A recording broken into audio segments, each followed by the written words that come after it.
saw it after he sent it to you. Any comment on that, sir? No, we're not allowed to taunt in college.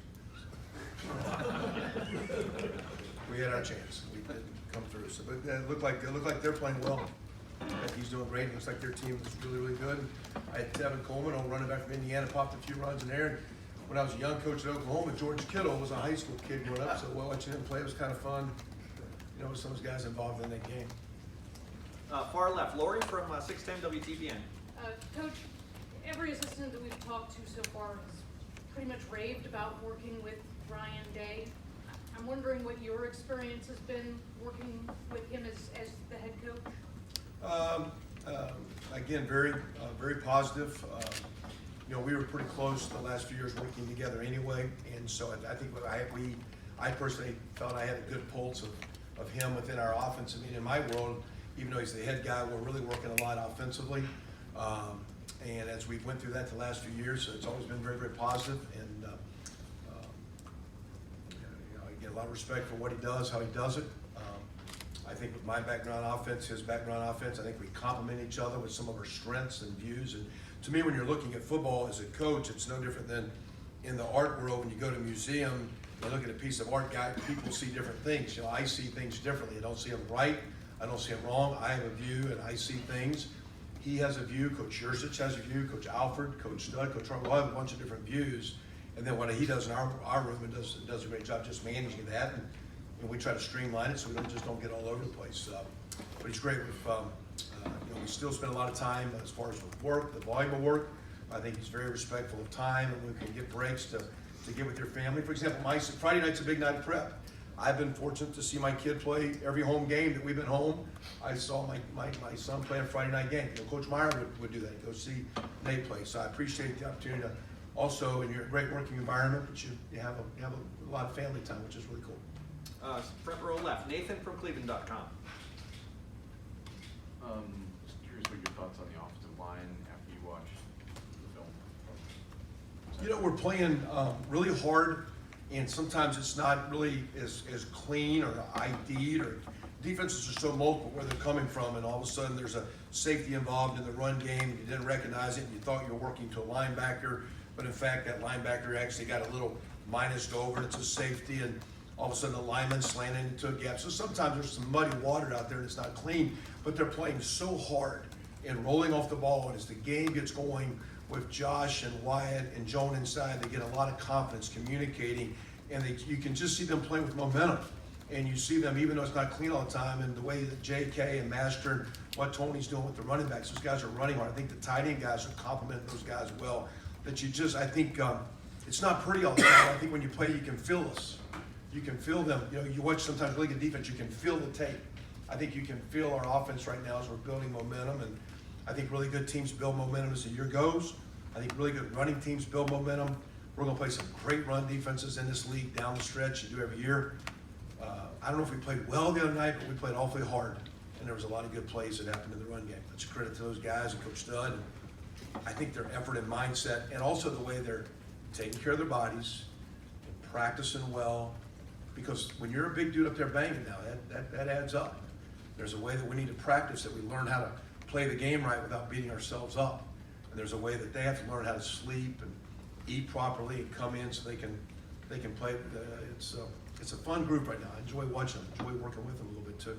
You mentioned the momentum, but then you're also talking about things like, you know, taking care of your body. So when it comes to an off week, what is kind of the balance between recuperation and rest, but also wanting to keep the edge that you have now, being 6-0 and the momentum you built? And Coach Day talks a lot to our guys, and they're not there yet because of their age. But he talks about, you know, you want to be a pro, and professionally, you know, your body in this season has value to your career and to what you're trying to accomplish as a player.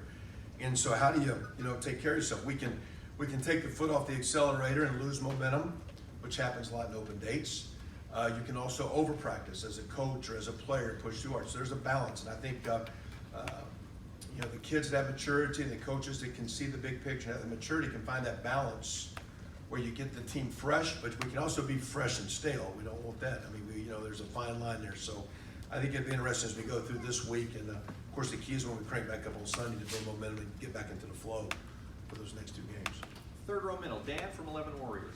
Kevin, you guys started Joshua Allaby at right tackle on Saturday. Brandon Bowen ended up playing most of the game. Just how do you feel about where you guys are at that right tackle position right now? They're both pretty good. They both actually been just minor, but just some little bumps and bruises that they've been dealing with.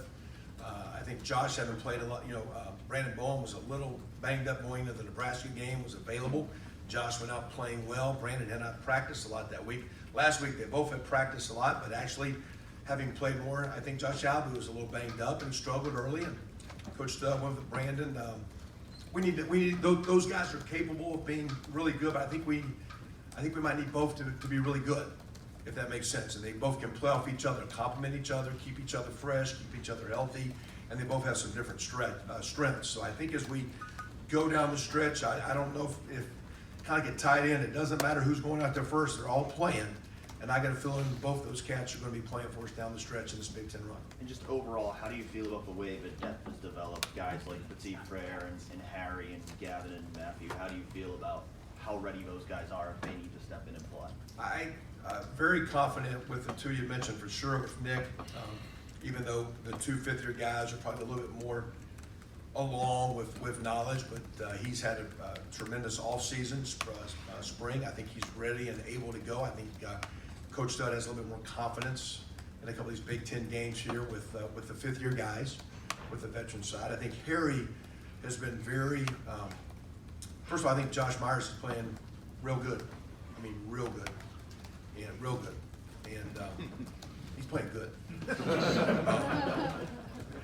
Harry's as good a freshman as I've seen come in and can handle the strength and the mental side of center.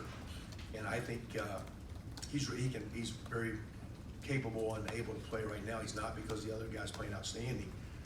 But for a freshman, he is well advanced. And he's done a nice job. We got to keep bringing along our other guard spot there with Gavin Cupp and the young guys. So I think what you could see too, if we had an issue we actually did in practice, is Brandon Bowen could kick back down to the guard where he's played before. So not that we're a revolving door, but we got some options, and Coach Studd will do a great job with those guys. Third row right, Rob from the Dispatch. Kevin, you've been around some pretty decent quarterbacks through your years, and then you saw up close and personal Dwayne last year. You didn't know what Justin really was bringing to the table till now. What do you like about him? Are you surprised at all with how advanced he's looked this early? Well, okay, my concern was, because you made a great point about Dwayne. Dwayne had the value, in my opinion. I was only here for one of those years, but watching JT prepare. And because he was a great prep guy. And the time he put in and the study, and we're limited to how much time we can do, but what he did to get his mind, his body, and everything ready to play at a high level. And I think Dwayne watching that, and I think it's evident by the way Joe Burrow is watching. Joe was here for 3 years developing, and I think that was an awesome deal. I didn't know with Justin coming in, no disrespect, because you're not sitting there, and I know they're doing a great job at Georgia, great coaches and great players, but just what kind of prep guy he was. He's done an awesome job with that. Now, these things are recorded, and I did say back in preseason, he's as good a quarterback as he's as talented and athletic, and so I'm gonna stick with that statement right now. He's a talented guy. I've just been impressed with the way he's prepared, and I've been very impressed with his maturity and calmness during the game. And listening to Coach Yurcich on the headset in between drives, because Coach Day gets there a little bit, he gets involved with the game. So Coach Yurcich is the guy talking with Justin between drives. Hey, what did you see there? Why did you do that? Did you see this? And I'm kind of third-party listening once in a lot of those conversations. He's very, very calm and very mature during the flow of the game. And he can articulate what he sees, what he likes, what he'd like to do. He does a great job working with Mike and with Coach Day. How about his toughness? Not that Dwayne wasn't tough, but his toughness has been brought up. Coach Day talked about it.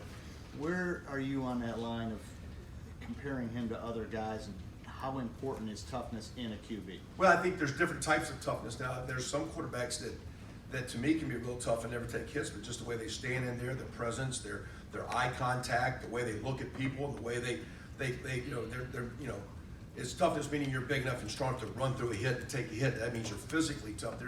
I think all the great quarterbacks have a degree of toughness. JT was extremely tough physically and mentally as a quarterback, and Justin's early in his career, but on the physical side, he's outstanding.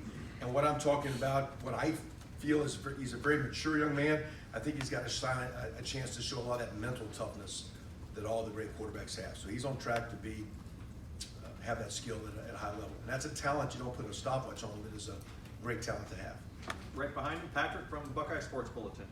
In the second quarter, you had a lot of success running the football, and it seemed like a couple of those runs were really sprung by big blocks by Austin Mack, Jake Houseman. I know Ben Victor had a couple as well. How much do the contributions from the outside, from guys who aren't traditionally expected to do a ton of blocking, how does that free up the interior line? I know Josh Myers had a big block on that 67-yard touchdown run. How does it free up those guys to make plays down the field, and how does that change the way that you can play offense? Yeah, I mean, really, you're making some great points there. To me, you're running the ball is an attitude.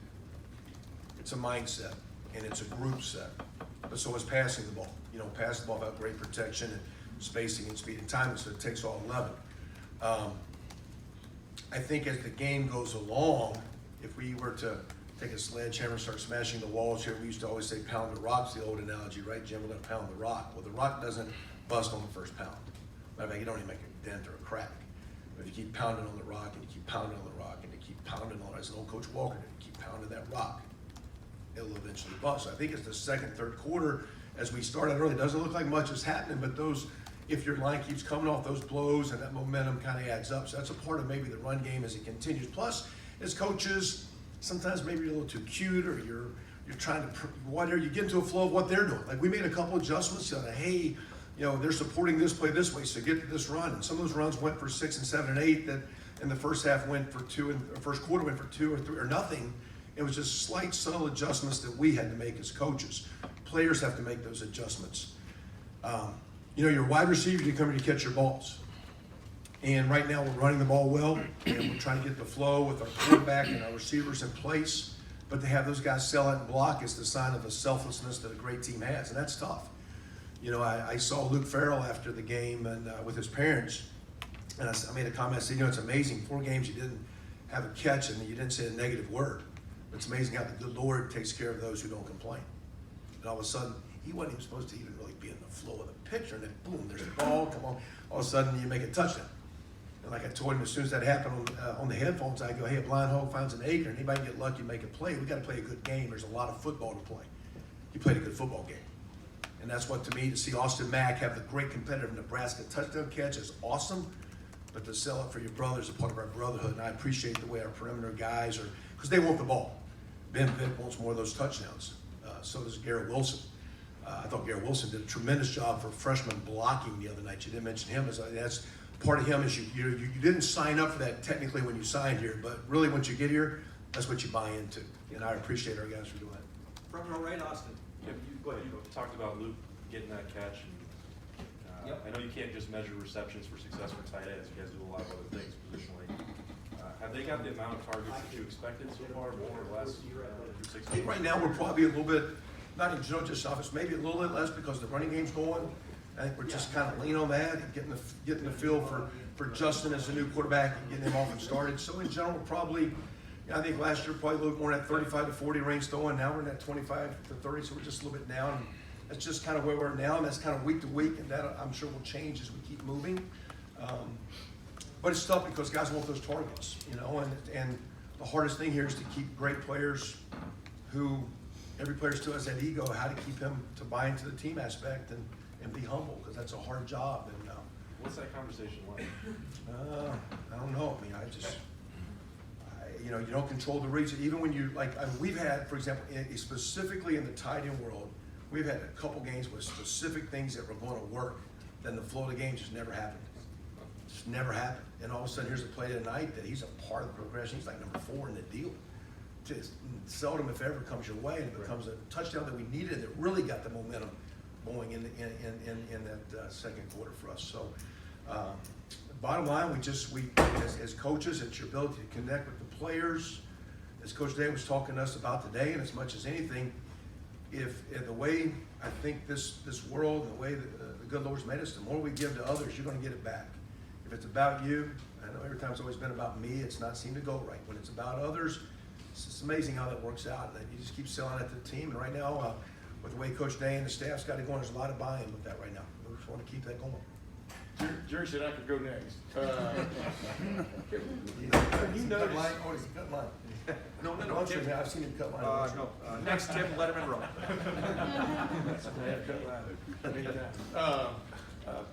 Talk about your offensive line, past what you were just talking about a while ago. It seems like they've also kind of, through 6 games, passed the toughness test. If that's, I don't even know if you have a toughness test, because to play that position, you have to be tough. But have you seen a line become tougher every week? What just, Yeah.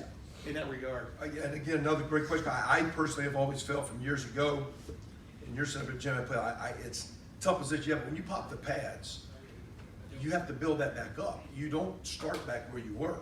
And then we live also in a day and age where you can overhit and over practice. So how the balance of building the contact volume you need, keeping your players healthy, keeping them fresh, but also keeping them tough. I think we've done a great job with some of our good work and how to make it real work without a lot of volume, but make it quality. And when we go, it's got to be real. We do that in some tackling drills. It's got to be real, but we also can't get guys hurt. It's also just a little bit of you get what you emphasize. And we've emphasized that we want to be a team that continues to play the game with a little bit of physical presence and toughness. And like I said, that being said, there's been some positive momentum as we go through an open date. Maybe you've got to find ways to keep that. And we have another one coming up, and then we'll be a break before bowls. How do you keep that momentum and not lose that edge? I feel we're like a boxer. You know, those boxers, they go into training, you know, they take some time off, then they go in 6-8 weeks, and it's not learning how to punch sometimes, it's learning how to take punch and to get your body hardened up. And right now we're in a good place with our offensive line and our offense with that right now. And our running backs. And one more thing, when you guys sit there and watch video and you see how Justin Fields now is affecting how the other team reacts, like on an option play where the safety takes one bad step, and suddenly it springs J.K. Dobbins on that 6-7 yard run, you know, it helps spring him. And you see on the play to Victor, the guy left his area because he thought Justin was gonna. What does that just do? What kind of Pandora's box does that open for you guys from a planning standpoint? Again, every time the quarterback's a run threat, and also a real throw threat. You know, the more you have now, again, that's in our room with Coach Schurzich, Coach Day, and myself with Stud and Alfred and Brian, just how not to get all over the place. So you say you have Pandora's box, but let's don't open it up. But we also have a lot of things we can go to. So his ability, he has a unique skill set. He's as skilled as I've been around. And at the same time, I think he's scratching the surface on the player he can be. And that's exciting, but also we got to be smart, keep him healthy, and keep him moving in the right direction. There's a lot of things you can do. Just don't want to be too cute and, like you say, get humbled. Front row middle, Joey from the Dispatch. Kevin, you were kind of in Ryan's shoes before, the head coach who kind of had a big hand in the offensive game planning, play calling. How do you think Ryan's done this year with doing that, and what's the key for a head coach to? Well, I think he's done really well, and one of my things, having been there, that I actually said to him, I think it was last week or 2 weeks ago, was that whatever we're doing, if he doesn't get a comfort level in practice, he's not going to be comfortable wanting to call it or do it. And so there's got to be the right amount of time, whether it be with our staff or what we're putting on the practice tape, and we're getting the looks we need, that he has confidence in what's going on. Because in his world, you can get pulled in a lot of directions and you can get thinned out. And if you get thinned out and you feel the football side of you and the time you want to spend watching tape or prepping is not as high as you'd ideally like it to be because of some things that Jerry and you guys want him to do all the time, and you pull him here and there to do different things, right? You know, well, that being said, it's our job to make sure that he's comfortable and we've got a direction going that when he comes back in, because if he feels good, he's going to be aggressive in the play calling, aggressive in the direction, and your team's in attack mode. So I think it's our job, having been there, to help him, but also him help himself get to a place where he can stay positive and aggressive in what's going on. And what he's seeing, he likes, because if you like it during the week of practice, you got a lot of confidence in your quarterback and your line, what's going on, then you have a chance to be a lot more aggressive as you go into attack. Now you got to execute on Saturday. But I think a whole lot of that is how we go through the week, keep him in sync without wearing him out, so he can be aggressive. He himself can be fresh. We talk about people getting fresh. Coaches need to be fresh.